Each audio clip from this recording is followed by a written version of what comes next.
Not long after the death of Confucius in 479 BC, China entered an era of warring states, during which feudal lords fought each other with naked force and veiled treachery. Victory demanded not only brave warriors, but also bold thinkers. Ambitious men could rise to the top through the power of persuasion. This climate spurred 100 schools of thought, but at the end of the period, only one stood up.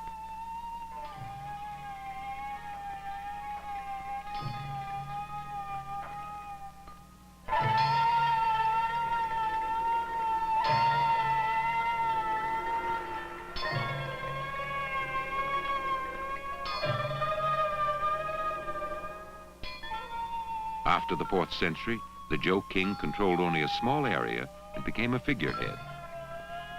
Every lord called himself a king. The ones near the border extended outward, gathering large undeveloped areas into the Chinese cultural sphere. These new lands and resources enriched most the western state of Qin, laying the foundation for China's contact with Central Asia, and the southern state of Chu, opening up the vast Yangtze River Valley. Ruthless competition produced drastic changes. Great cities concentrated political, commercial, and industrial activities of an expanding population. Specialization in urban workshops created artifacts in a dazzling variety of designs. Some remain today to give us an idea of their superb workmanship. Materials included lacquer, jade, glass, and metal.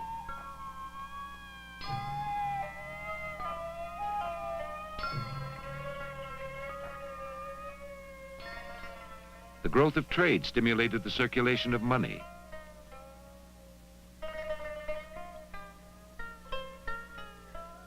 The widespread use of iron as a better material for farm implements and weapons diminished the role of bronze. China had by now entered the Iron Age.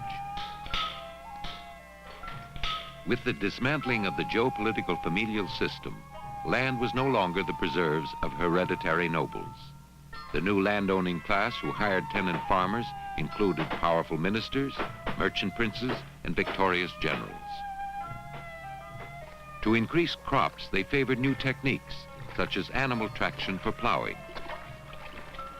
Organized manpower constructed large-scale irrigation systems that would benefit many generations to come.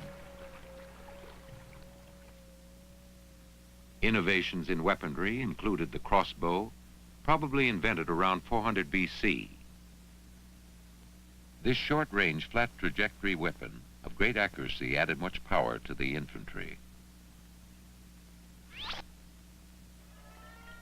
Nomadic barbarians wearing tight-fitting clothes and shooting arrows proved their military prowess on horseback. Around 300 BC, the king of Zhao in the north adopted their attire and superior fighting technique. Soon afterward, old-fashioned war chariots gave way to cavalry, the revolutionary striking force of great mobility. The discovery of steelmaking by adding carbon to iron, skillful forging, and quenching the heated metal in water toughened swords and spears and gave them sharper edges. The major change of increasing tempo in this period was social. The shi, or supervisors on the farm and in the army, had risen from the lowest stratum of the ruling class, for now ability counted more than birth. Their posts, no longer hereditary, became a springboard for greater things in life. They owed no fixed loyalty. Whoever recognized their talents could engage their service. Ideas and skills, eloquence and courage were the stuff that made a minister or a general. In this climate, the so-called 100 schools of thought blossomed forth. The most timely school was that of the militarists, whose earliest remaining work is the 13 chapters of The Art of War by Sun Tzu, probably written in the 4th century BC. Sun saw war as the ultimate instrument of statecraft. Thus, the supreme art of war is to win without fighting. If fighting were necessary, flexibility and deception are preferable over foolhardiness. To him, an army could be compared to water. As water leaves high places to seek hollows, an army avoids strength and attacks weakness. As water flows according to the shape of the ground, the army prevails by taking advantage of the enemy's situation. An anti-social school was founded by Yang Chu, who gained great influence in the late 5th and early 4th century BC. His advice for living in a chaotic world was each for himself. He would not even pluck a single hair to profit the whole world.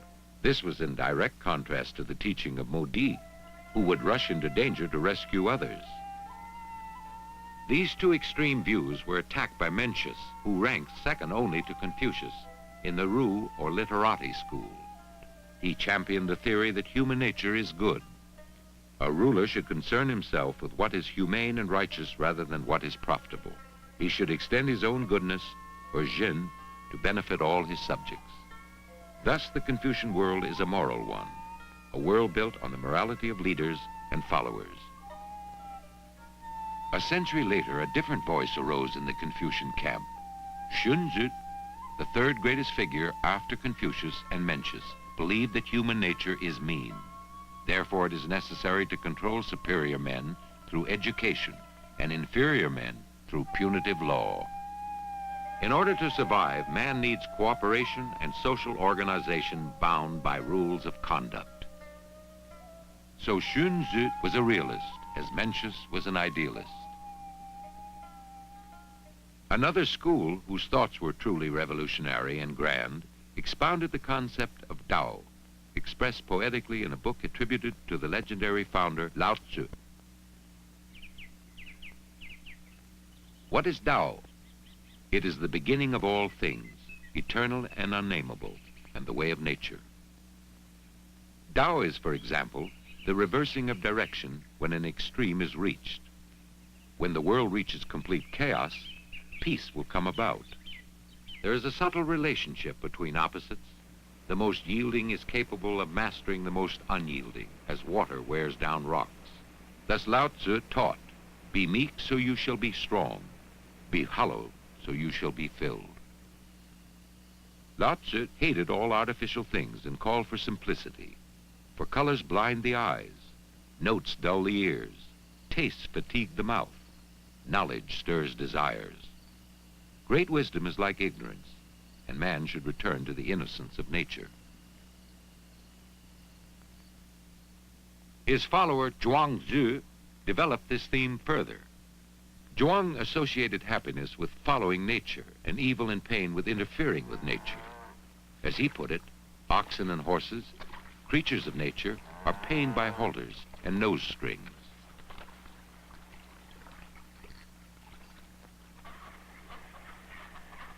If man tried to lengthen the short legs of ducks or shorten the long legs of cranes, pain would result.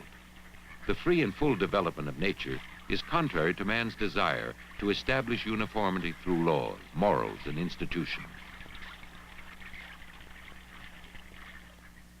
Water is life to fish, but death to man, for in nature man and fish are different.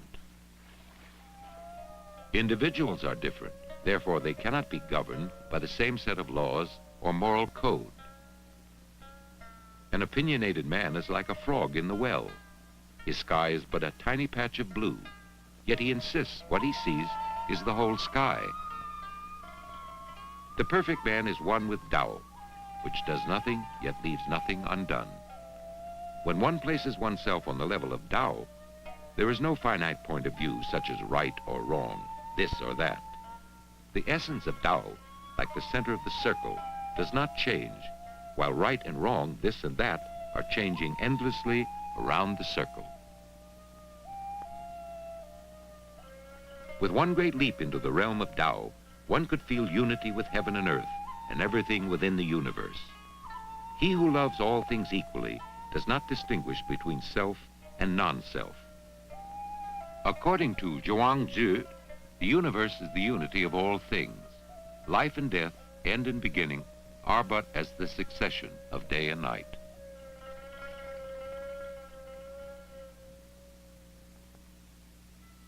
Counter to the naturalistic view of Taoism were fatalistic beliefs in the predetermination of human events by yin and yang, the negative and positive dynamics of the cosmos. And a cycle of 5 elements, namely wood, fire, soil, metal, and water.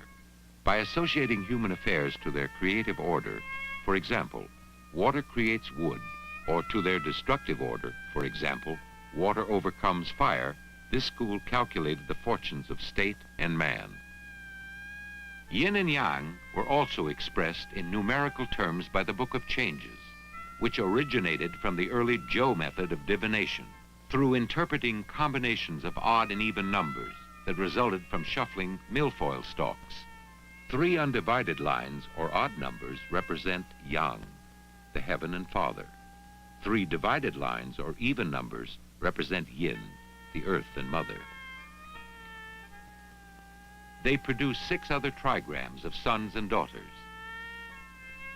The symbols for thunder, wood and wind, water and the moon, fire and the sun, mountain and marsh. All things in the world are thus produced by intercourse between yin and yang, as represented by various combinations of trigrams in ever-increasing multiples. But the Confucian vision of a moral world, the Taoist ideal of a natural world, and the yin-yang illusion of a mystic world had little influence on reality. It was the legalist school that kept the pulse of onrushing events. They saw the need for a tightly organized society to mobilize and supply large forces for effective warfare. Their great practitioner was Shang Yang. He saw the world as one which changes its principles to suit the circumstances and felt that ancient measures suitable for the past should not be held inviolate in the present. He became the Prime Minister of Qin by proving that the common people responded to reward and punishment impartially meted out under strict law. He opened new land and spurred production. Within 22 years of his iron rule, Qin built a strong economic and military base for aggressive warfare. 1 century later, Han Feizi expanded the theory of this school. Starting from the premise that human nature is evil, Han taught that only severe punishment could restrain bad, and generous reward encourage good. Agriculture, the economic foundation, must be promoted. Commerce, considered non-productive, must be restricted. Intellectual discussion confuses matters. Luxurious living wastes resources. Both must be curbed. The ideal of the legalist school was a disciplined state under an absolute ruler, resolute in war and orderly in peace.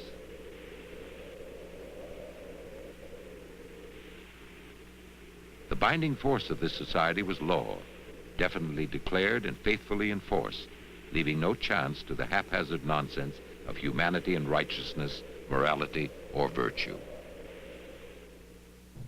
In 340 BC, the legalist state of Qin scored a resounding victory against its neighbor Wei, the strongest of 7 powers up to this time. Shaken and terrified, the rulers of the 6 other threatened states were persuaded to form an alliance. This vertical axis, which lined the defenders from north to south against Qin in the west, possessed a combined territory 5 times that of Qin and a total force 10 times the number of her soldiers. Qin's answer was a horizontal axis, that is, the formation of a shifting alliance with any one of the 6 to hit the others, with promise of a part of the war booty to the temporary ally.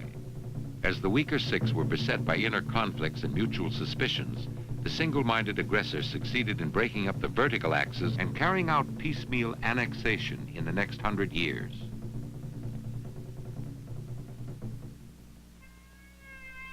Qin military pressure on the southern state of Chu helped to bring forth a new and exciting literary tradition.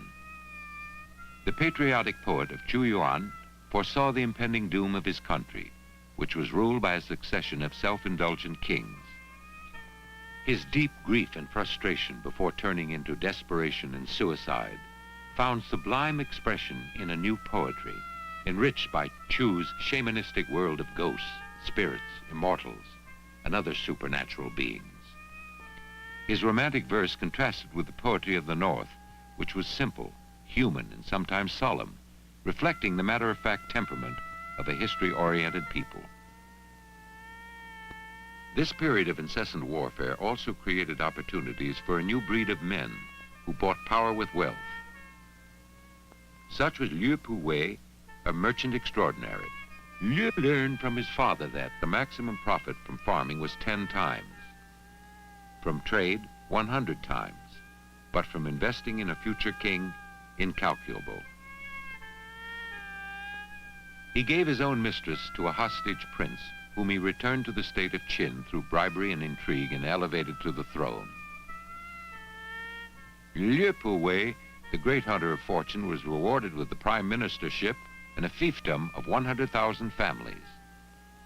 Eventually, he overplayed his hand. The hunter became the hunted and was punished by suicide with poison. In 246 BC, the world came under the grip of a new king of Qin, and his brain trust, Li Su, the thinker to end all thinkers in the warring states. In prophetic words during an audience with the young king, Li Su declared that the moment was ripe and the chance of 10,000 generations had come for the unification of the world.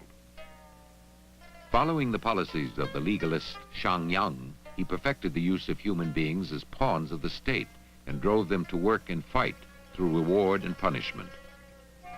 In 221 BC, with the absolute power of a monolithic state, Qin succeeded in annihilating all other states and unifying China, thus achieving the greatest triumph of the legalists. The history of China, from the founding of the Shang dynasty to the end of the warring states, has gone through 1,500 years of slave and feudal societies. The Yellow River Valley and newer Yangtze River Valley were incorporated into the sphere of Chinese culture, which produced thinkers touching upon every aspect of human condition. However, the cry of the time was for unity. 2 centuries of intensified warfare among contending states had broken down the old social and political structure and prepared the climate for a centralized power with strict and enforceable laws. The growth of a civilization had come to full power, and the stage was set for the building of the empire. In mid-3rd century BC, there was no longer doubt of what was Chinese. The only question remained, what was China?